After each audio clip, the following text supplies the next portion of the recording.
So, does anyone care to touch on this further? Eric Metaxas says Christian nationalism is an evil term. It's only because you don't like being held accountable for your behaviors, Eric. Hey, my guys, gals, and non-binary pals. I'm Jerry. Welcome back to my channel. As the title on the video suggests, I've got some things to say about Eric Metaxas. Not a fan of the guy, but let's start out with this little video clip right here. And by the time I'm done with this, you're gonna see why I have a general lack of enthusiasm for Eric's, I guess, perceived credibility. Anyway, let's jump into this. Air quality alert. So you're like, okay, whatever that means. It's, it's going to be hot and humid. Okay, air quality alert. Then it says, it tells you, limit outdoor activity. And I thought, who's telling me how to live my life? I'm an adult man in a free country. And you're telling me limit outdoor activity. So this is Big Brother with your tax dollars telling you how to live. How dare they say that? Who are they? Who has the right to tell me or you or anyone anything? It's a Stick a pin in that, please. Free country. I can do whatever I want, but somebody has the temerity, somebody in the government, to say limit outdoor activity. Like maybe some scientists who understand how the human respiratory system works.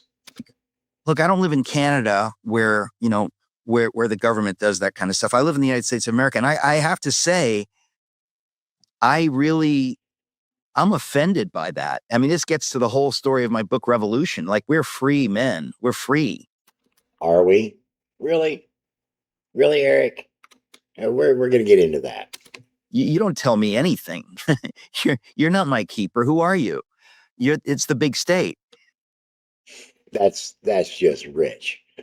All right, so all the links are in the description. I didn't bother putting titles on the videos. I've linked them in the order of usage. So let's just go ahead and jump on into this next video. Eric Metaxas brags that nobody loves this president more than I do. I mean, the title pretty much says it all, but I want you to hear him saying it. I don't think there's anybody who loves this president more than I do. I love this man, and I think he's a George Washington figure. He is. We are living in an existential crisis. I keep saying it's the third of our history. The first is the Revolution. The second is the Civil War. And he is leading us in this. I believe God has appointed him for such a time as this. And again, you have to say, it doesn't mean he's perfect, but I think that he is God's man. He has been chosen. He's like a father of the country right now, and that most people get that.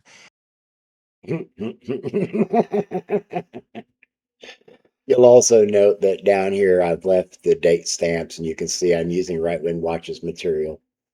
I really appreciate their work. All right, so this video is a little bit longer, and we're going to go ahead and sit through it. I'm pretty sure I'll probably end up interrupting them on a couple of occasions, but yeah. Who is anybody to tell you, Eric, what you should or shouldn't do? And yet, here we go. Always leaving the Right Wing Watch title cards in place because they matter. At some point, I think Mr. Trump is going to have to go Abe Lincoln on the Democratic Party. He's going to have to declare some kind of a national emergency. He may have to declare the Democratic Party as a seditious outlaw organization and do something about it. That's crazy talk. Listen, that's pretty what do stringent. Yeah, that is crazy talk. You're right about that, Eric. Then notice that smug little look on his face in the follow-up there. Well, see, here's the thing. Here's part of the larger narrative. We live in a time where stringent is no longer on the table. Like, we kind of act like we've evolved past having to do anything sometimes dramatic. Well, sometimes What, like staying inside when the air pollution is so high that it's hazardous to your breathing, that it's hazardous to your health? Anyway, I mean, Times you know, and I know require it's sometimes times require real action that can't be well, no, that's avoided. what I'm saying. You know that, and I know Mhm. that, but we live in a world where people act like we can't go there. Yeah. We you know we moved past Well, that. we Like might they have to did go that in there. the I mean, you past. just wrote a book about the American Revolution. Those people had to go there. They went there because they were compelled to go there because circumstances required them to go there. this is just, oh my goodness. This is so difficult to sit here and listen to these guys babble this hateful rhetoric. And it seems to me that circumstances may require Mr. Trump to go to a place where he has to declare certain emergency executive powers to deal with an organization that wants to destroy the country. So again, I'm going to challenge you, Eric. Do you really think that we're free people? Do you really think that you're free? Or do you just have an added level of privilege that has been kept away from others? Because, I don't know, Elon and Jeff Bezos and all them cats hoarding all those resources. How about that Peter Thiel connection? Anyway, back to Eric and James. And and that means probably taking some people off the game board in a very demonstrative way. So, what are you leaning into the conversations that have been had about uh, military tribunals there, James, and public executions? Oh yeah, I've been there in those conversations. I've sat on those panels. And Well, we've been hoping for the longest time, but I mean, you know, Comey, Clapper, Brennan, well, Obama. There's still been no. we are still dealing with a rogue judicial system. Oh my goodness. Okay, so what you need to know here is they're making reference to the military tribunals and executions that are supposed to be going on of these high-level Democrats like Obama and the Clintons. And it was all supposed to go down at Guantanamo Bay. These are the QAnon conspiracy theories. All right. So I just want to fill in the gaps for you so that you understand what they're actually saying. And obviously, it's been an enormous problem to be able to bring a case to the DC federal court. Even now, you have NGOs that are running training sessions for jury nullification. Okay, NGOs, if you don't know, are non-governmental organizations. But you also need to understand that this is the same group of people that referred to the DC jail as the DC Gulag post January 6th. To train up the citizens of the District of Columbia who might be called to a jury, to tell them how to go about screwing up a case that's been brought into a court. I don't know if you've checked out any of my Project 2025 training videos. I actually may be done with that project. I don't know if I can finish the last 11 videos. I really don't. This is just, oh, this is so infuriating. But anyway, jury nullification. This happens all the time, or there's attempts at it all the time. But who's currently trying to leverage and manipulate the judicial system in the United States? And screwing up a jury. And that's completely insane. You kind of wonder why that's not a prosecutable crime. Jury tampering is a prosecutable crime. Well, I mean, what you just said about the president, I mean, I think we all, those of us who care about the country, realize that others have done this. Yeah. Lincoln did it. But what would. On the topic of Lincoln, dealing with the Democrats at that point in time in history, yes, the Southern Democrats were slave owners. They were fighting for their right to own human beings, and Lincoln was inspired by abolitionists to take on that industry. And that's why the whole thing happened. Okay. So I've posted before that the 1956 Dwight Eisenhower campaign sounds a lot like modern Democrats. So if you follow the history through the desegregation movement, during the civil rights movement of the 1960s and into the 70s, the two parties, the Democrats and the Republicans, switched places on the political spectrum and ideology realms. That's why you now see Trump supporters flying Confederate flags. What would that look like? And is Trump even thinking about that? Does he have people around him thinking about that? And again, the political calculation, that's a big piece of it. Can he do that before the midterms? What's that going to look like? I mean, if ever the No Kings people would be losing their minds, he does nothing and they lose their minds. Oh my goodness. See, this is where the total lack of self-awareness just frustrates the bejesus out of me with these guys. They are willfully ignorant or they are intentionally deceptive. I can't really tell which, but I suspect that these guys really believe what they're saying. When he does something, you have to wonder what that would look like. Yeah, well, I think it would probably look something like a civil war. And yeah, that's what they've been pushing for. That's what MAGA wants, or that's what MAGA thinks they want. But they don't understand the logistics that would be required to pull that off. Then again, we've seen some transitions in the U.S. military. So one of the questions that were asked of us, and a common conversation that was had amongst the junior enlisted ranks in the 1980s, was if we were given orders to turn our weapons against our fellow American citizens, Boot Hill is going to come back into play. We're not playing those games. This is not a level of quality service. This is not what we're seeing today. Is not on that same honorable scale. Anyway, let's get back to these guys. we've been there before, and somebody had to rescue the Republic. And it looks like we may be entering a period where the Republic needs to be rescued again. And yeah, but good grief, man. Your side is always flying the flag of the Confederacy, not the Union, which was the Republic. it's gonna be pretty unappetizing to see that happen. But necessity may call. No, no, no, no, no, no.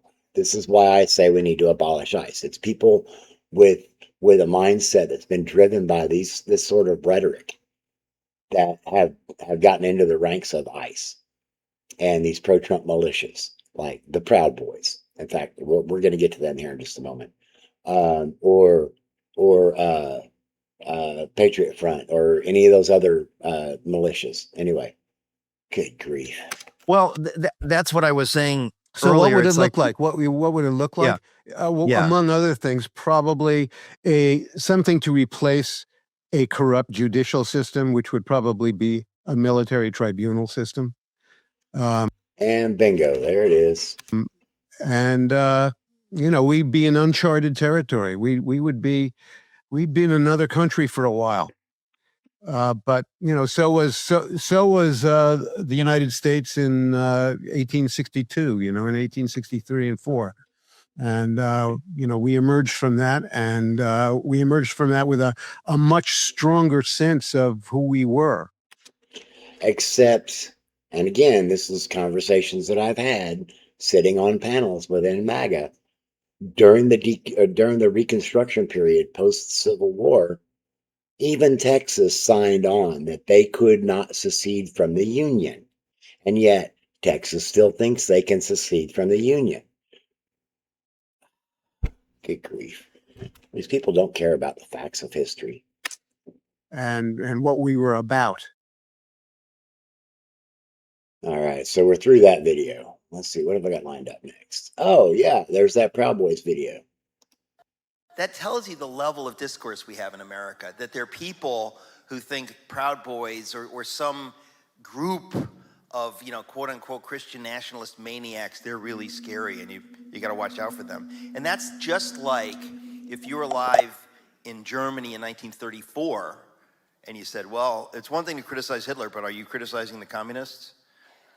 No, because the Nazis are the threat. They have locked up most of the communists. So that's kind of where we are in America.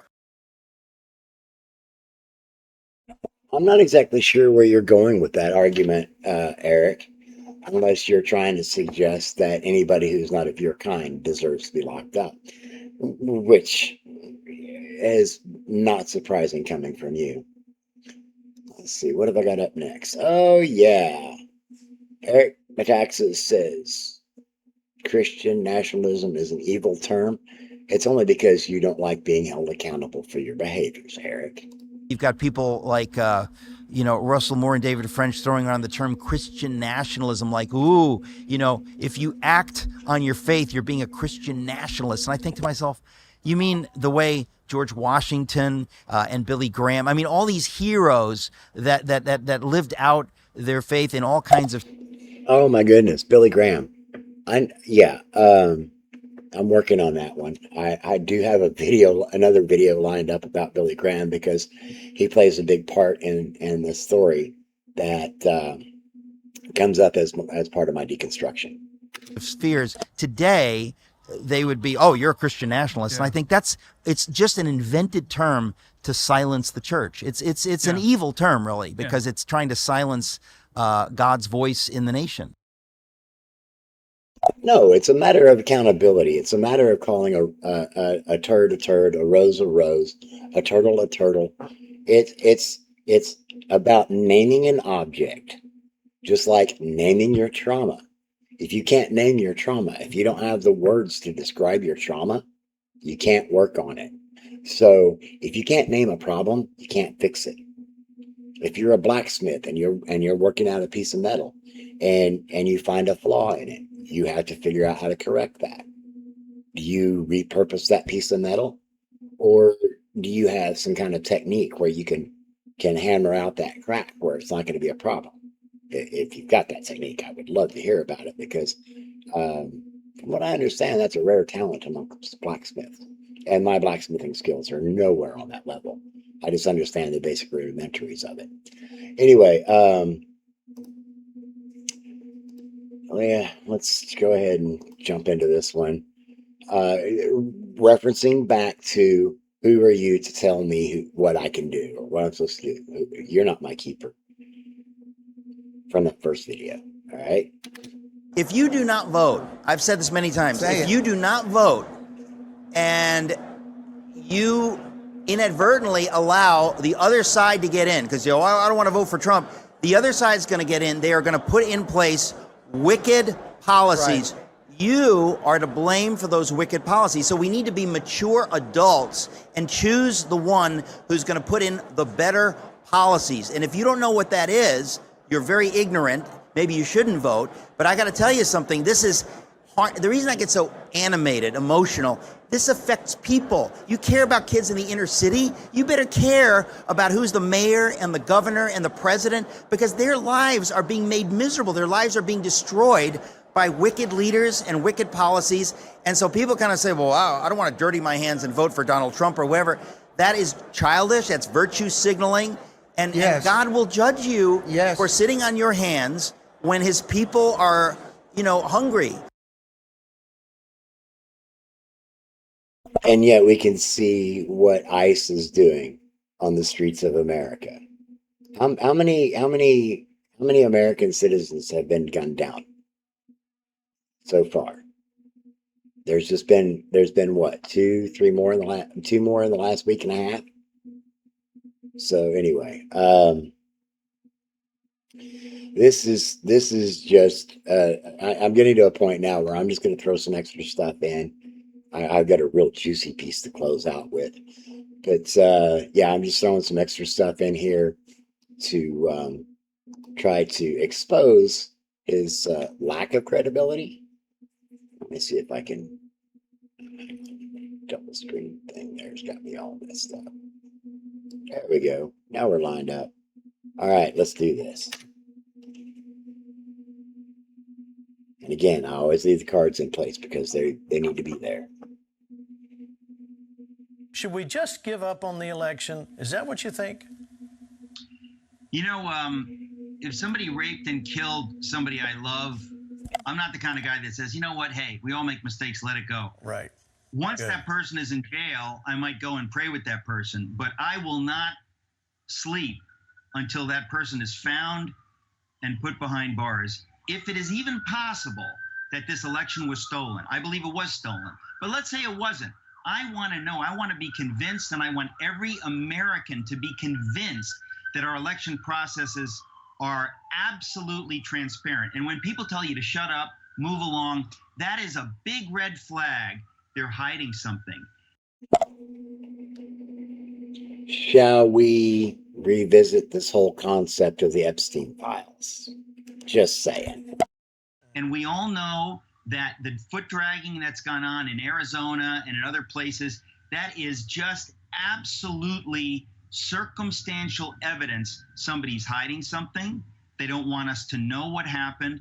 If we don't fight all the way to the end to make sure that we know who was elected and what went wrong and who cheated, who are the traitors, who are the Benedict Arnolds. By the way, whoever did this, whoever's behind this, they make Benedict Arnold look like George Washington. This is a satanic usurpation of we the people. A usurpation of we the people. Oh man, again, just crazy stuff here. All right, let's get this date in place. There we go. Oops. Slight readjustment there. Eric Metaxas says, what? Let's go with it. When something like this happens, the first thing that I think of is I trust President Trump. Okay. I don't worship President Trump. I trust President Trump because he has now over a decade proved to me that he is someone I can trust. This doesn't mean that he's going to get everything right, but I'm always amazed at how quickly people second guess and they act like, well, they've got more secret information than the president of the United States. And if the president of the United States was a jughead like Joe Biden or Kamala Harris or a feckless, awful person like Barack Obama, that's another story. Then you don't know, you have no idea what they're thinking, what they're doing, and you can assume the worst most of the time. But yeah, you could assume the worst most of the time, but seriously, without facts, what are assumptions? What do assumptions do? They make an ass out of you and me, right? That's why I don't make assumptions. That's why I don't make bold statements without evidence to back me up. with President Trump, I think when you don't know quite what to think, you can trust him. You elected him. We elected him. Oh, good grief. All right. Yeah, sorry about the back and forth on the microphone. I've got some laundry running in the background, and it's the microphone seems to be picking it up a bit. All right, so speaking of the Epstein files, let's just do this. Again, always leaving the cards in place, and I really don't like that. This is a great administration. This is an administration so great we don't deserve it. And this is God's mercy to America to give us these heroes from Kash Patel, Dan Bongino, Pete Hegseth, down the line, hero after hero after hero. The idea that people would